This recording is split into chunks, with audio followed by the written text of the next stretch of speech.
touch on the world on fire that you mentioned, but let's start, if we could, with your references to Greenland and the Panama Canal, so forth.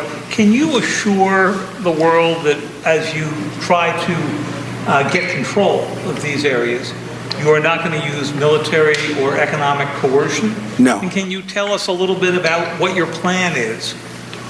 Are you going to negotiate a new treaty? Are you going to ask the Canadians to hold a vote?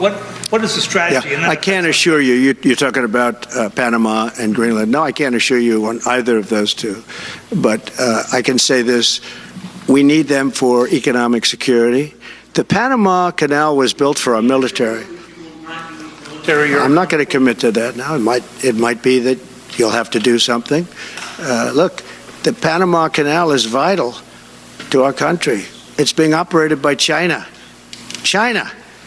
And we gave the Panama Canal to Panama. We didn't give it to China.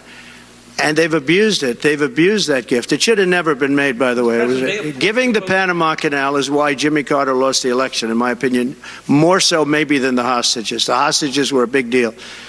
But if you remember, and nobody wants to talk about the Panama Canal now because, you know, it's inappropriate, I guess, but because it's a bad part of the Carter legacy. But he was a good man. Look, he was a good man. I knew him a little bit, and he was a very fine person, but that was a big mistake. Giving the Panama Canal to Panama was a very big mistake. We lost 38,000 people.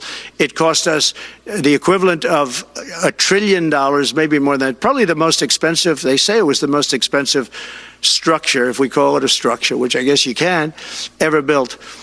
And giving that away was a horrible thing. And I believe that's why Jimmy Carter lost the election, even more so than the hostages. Those two things.